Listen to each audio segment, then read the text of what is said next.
ഞാൻ സുന്നിയാണെന്ന് പറയാൻ പറ്റും, അല്ലെങ്കിൽ ഞാൻ ദീനിന്റെ ആളാണെന്ന് പറയാൻ പറ്റും. സുന്നത്ത് ഏതാണുള്ളത് എന്ന് പറയും.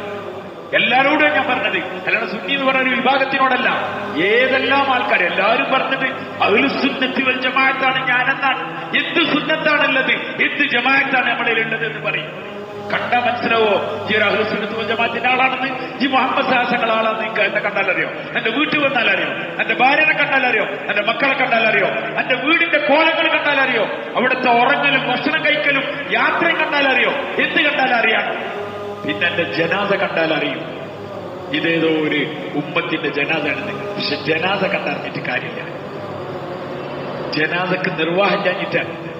ഇല്ലെങ്കിൽ അവരവരെ പാർട്ടിന്റെ കൊടി വെച്ചിട്ട് പുഞ്ഞ് കൊണ്ടുപോയനെ വരും താമസമീന. അന്നറിഞ്ഞിട്ട് കാര്യമില്ല.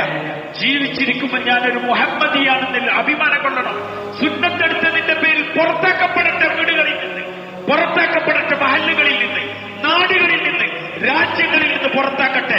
മുഹമ്മദ് സല്ലല്ലാഹു അലൈഹി വസല്ലം തങ്ങളെ പിൻപറ്റിയതിന്റെ പേരിൽ പോയിക്കോ ഖബർസ്ഥാനിലേക്ക്. അല്ലാഹുവിന്റെ ഹബീബ് നിന്നെ കൈനീട്ടി സ്വീകരിക്കും.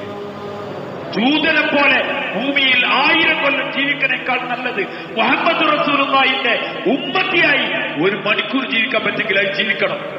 ഭാര്യനും കുട്ടികളെയും കുടുംബത്തിനും കൊണ്ടടന്ന് നബിതങ്ങളെ കൈയൊഴിഞ്ഞ് ജീവിക്കുന്നവർ നാളെ മഹ്ശറിലെത്തുമാരെ അതിന്റെ കഥ. ആർക്ക് വേണ്ടിയിട്ടാണ് നമ്മൾ സുന്നത്ത് ഉപേക്ഷിക്കുന്നത്?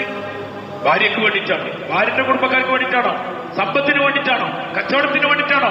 പാർട്ണർക്ക് വേണ്ടിയിട്ടാണോ? മുതലാളിക്ക് വേണ്ടിയിട്ടാണോ? ആർക്ക് വേണ്ടിയിട്ടാണ്?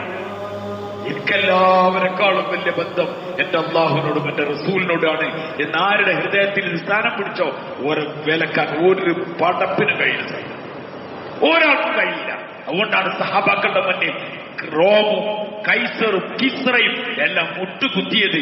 അവരവരുടെ കെലിമയിൽ നിന്ന്, അവരവരുടെ ഈമാനിൽ നിന്ന്, മുഹമ്മദ് സല്ലല്ലാഹു സുന്നത്തിൽ നിന്ന് ഒരു ഇഞ്ച് വ്യതിചലിക്കാൻ അവർ തയ്യാറായില്ല.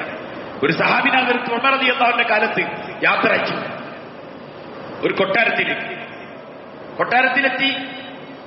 അപ്പൊ അവര് വളരെ ആദരവോട് കൂടി ഉമർ റളിയല്ലാഹുവിന്റെ പ്രതിനിധി എന്നുള്ള നിലയിൽ ഭക്ഷണമൊക്കെ കൊടുത്തിട്ട് ഇങ്ങനെ നിൽക്കുമ്പോൾ അദ്ദേഹം പാത്രം വൃത്തിയായിട്ട് പഠിച്ചു.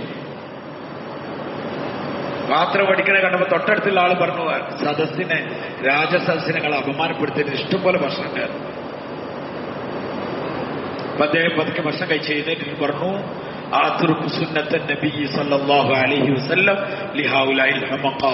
ഈ കാണുന്ന വിഡ്ഢിയേക്ക് വേണ്ടിയിട്ട് എന്റെ ഹബീബിന്റെ സുന്നത്തിനെ ഞാൻ ഉപേക്ഷിക്കണം എന്നാണ് നിങ്ങൾ പറയുന്നത്.